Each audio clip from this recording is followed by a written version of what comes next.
নমস্কার বন্ধুরা, দেখুন এটা প্রেস্টিজের তাওয়া। প্রেস্টিজের ননস্টিক তাওয়া, ইন্ডাকশান বেস, মানে ইন্ডাকশানও ব্যবহার হবে, গ্যাসও ব্যবহার হবে। তো এই তাওয়াটা কি দেখুন, ননস্টিকটা কিছুটা উঠে গেছে। এইরকম যদি অবস্থা হয় খবরদার ব্যবহার করবেন না, এটা আপনাদের ক্ষতি হবে।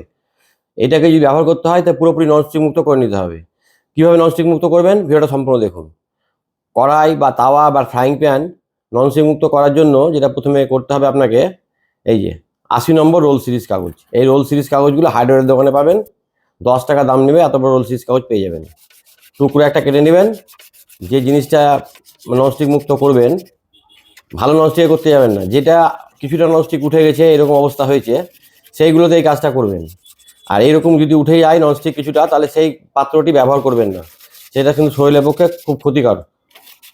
সেই জন্য সেটা যদি ব্যবহার করতে হয় তাহলে আপনাকে ননস্টিক মুক্ত করে নিতে হবে,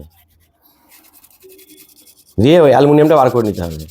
তো ভিডিওটা সম্পূর্ণ দেখবেন এবং ননস্টিক মুক্ত করে নিলে হবে না, যে কথাগুলো বলবো শেষ পর্যন্ত সেগুলো শুনবেন এবং সেভাবে করবেন। তো আপনাদের বাড়িতে তাওয়া, ফ্রাইং প্যান বা কড়াই যাই থাকুক না কেন, কিছুটা করে ননস্টিক উঠে গেলে ননস্টিক মুক্তটা এইভাবে করে নিতে পারবেন।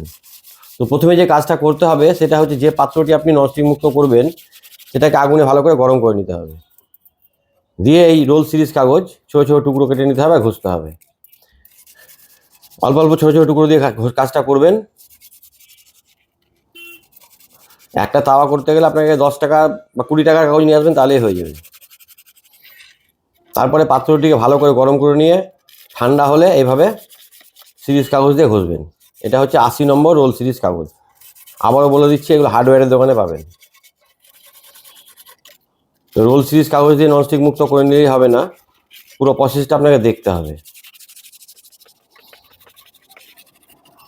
তাই ভিডিওটা আশা করি আপনারা সম্পূর্ণ দেখবেন, তাহলে আশা করি আপনারা করতে পারবেন। প্রথমে সিরিজ কাগজ দিয়ে ঘষে ঘষে এগুলো ননস্টিকটা তুলে নিচ্ছি। আর কাগজের ধারগুলো কিন্তু কমে যাচ্ছে বেশি, কাগজগুলো বেশি একটু ঘষার পরেই ধারটা কমে যাচ্ছে, তখন কাগজটা বদলে নিচ্ছি।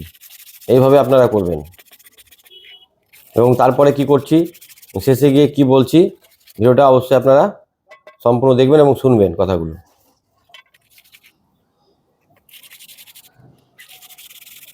আর পাত্র যদি ভিজা থাকে, ভিজা অবস্থায় করবেন না, পাত্রটিকে আগুনে ভালো করে গরম করে নেবেন, ভালো করে গরম করবেন, করার পর ঠান্ডা হলে এই কাজটা করবেন।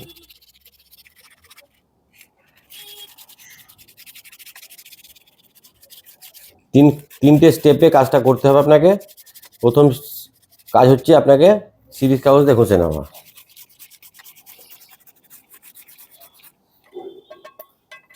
এগুলো ভালো কোম্পানির তাওয়া, কিন্তু ননস্টিক এখন আপনারা যদি নতুন করে কেউ তাওয়া বা ফ্রাইং প্যান বা কড়াই কিনতে যান দোকানে, ননস্টিক কিনবেন না, হার্ড অ্যানোডাইজ কিনবেন। না হলে এখন ট্রাইপ্লাই বেরিয়ে গেছে, বা স্টেনলেস স্টিলের কিনবেন, তবুও ঠিক আছে। তো ননস্টিকটা এড়িয়ে যাবেন। হার্ড অ্যানোডাইজ কিনবেন, তাও ঠিক আছে। ননস্টিকটা যে কোটিংটা দেওয়া থাকে ওপরে, ওইটা আমাদের শরীরের পক্ষে ক্ষতি করে। এগুলো যখন চটা চটা হয়ে উঠে খাবারের মধ্যে প্রবেশ করে বা সেটা আমাদের শরীরের মধ্যে যায়, সেই ননস্টিকগুলো আমাদের শরীরের মধ্যে কিন্তু মারাত্মক ধরনেরই ক্ষতি করতে পারে। তাই ননস্টিক পাত্র একটু ননস্টিক উঠে গেলে সেটা আর ব্যবহার করবেন না, পুরোপুরি ননস্টিক মুক্ত করবেন, না হলে বিক্রি করে দিয়ে নতুন পাত্র কিনে নেবেন। তো এটা ননস্টিক মুক্ত করে নিলে আর কোনো ভয় থাকবে না, সেই উদ্দেশ্যে আমার ভিডিওটা করা। অনেকেই ভিডিওটা চেয়েছিলেন পুরোপুরি ননস্টিকটা তুলে ফেলবো কীভাবে, তো সেই জন্য বললাম ভিডিওটা সম্পূর্ণ দেখবেন। দেখুন কাগজগুলো কত তাড়াতাড়ি নষ্ট হয়ে যাচ্ছে, মানে কাগজগুলো ধার কমে যাচ্ছে। প্রথমে কাগজ দিয়ে এভাবে ঘষে নেবেন।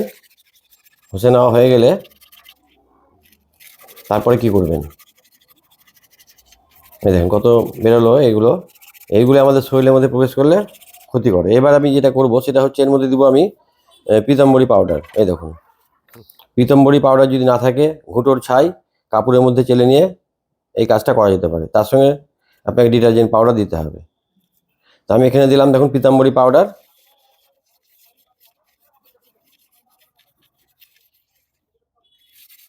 স্টিল কাভার দিয়ে ঘষছি, কসবাইট দিয়ে ঘষলে উঠবে না, স্টিল উল দিয়ে ঘষতে হবে আপনাকে।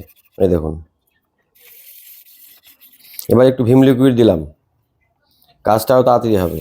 আমি সঙ্গে সঙ্গে করে দেখাচ্ছি। আপনারা যদি এই পিতাম্বরী পাউডার আর ভিম লিকুইড লাগিয়ে পাত্রটিকে কিছুক্ষণ রেখে দিতে পারেন, তাহলে কিন্তু ঘষতে কম হবে, এত ঘষার দরকার পড়বে না।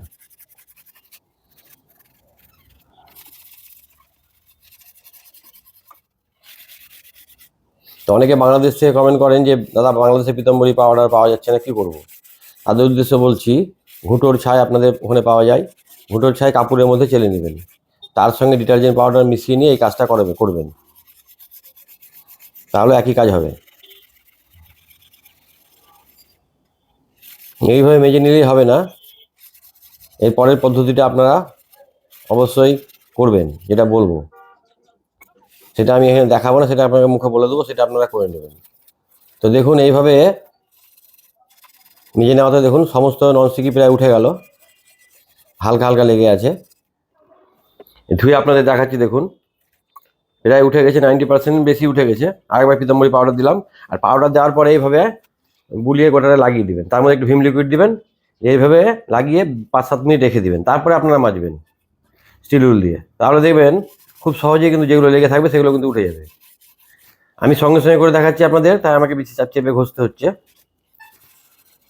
তো এইভাবে পরিষ্কার করে নিলে হবে না, যে কথাটা আপনাদের আমি বলছি যে এইভাবে ভালো করে 2-3 বার মেজে নেবেন, তারপরে যখন দেখবেন যে পুরোপুরি ননস্টিক মুক্ত হয়ে গেছে আর কিছু লেগে নাই, তারপরে এই কাজটা আপনাদেরকে অবশ্যই করতে হবে। সেটা হচ্ছে এটা ভালো করে ধুয়ে নেওয়ার পরে এর মধ্যে লবণ আর লেবু কেটে দিয়ে ভালো করে ঘষে ঘষে লাগাবেন, আর পাত্রটিকে আগুনের উপর চাপিয়ে দিবেন, হালকা হালকা গরম করবেন আর ঘষবেন। দিয়ে পুরোটাই যখন লাগানো হয়ে যাবে লবণ লেবুটা, তখন ওটা নামিয়ে কিছুক্ষণ রেখে দিবেন, তারপরে আর একবার স্টিল উল দিয়ে মেজে নেবেন, তারপরে আপনি ব্যবহার করুন, কোনো ক্ষতি হবে না, কোনো ভয়ের ব্যাপার নেই। দেখুন এই কথা যেটা বললাম সেটা অবশ্যই করবেন, তাহলে আপনাদের এর মধ্যে যে অবশিষ্ট অংশগুলো ননস্টিকের লেগে আছে সেগুলো পরিষ্কার হয়ে উঠে যাবে। পদ্ধতিটা আপনাদের দেখালাম, দোকানের মধ্যে এত ভালো করে দেখানো সম্ভব না। লবণ দিবেন আর একটু লেবু ভালো করে লাগিয়ে নিয়ে একটু আগুনে গরম করে ভালো করে কিছুক্ষণ লাগিয়ে রেখে দিবেন, তারপর আরেকবার মেজে নেবেন, তাহলে যা থাকবে সমস্ত পরিষ্কার হয়ে যাবে। ভিডিও ভালো লাগলে লাইক কমেন্ট শেয়ার করে পাশে থাকবেন। সকলে ভালো থাকবেন, নমস্কার।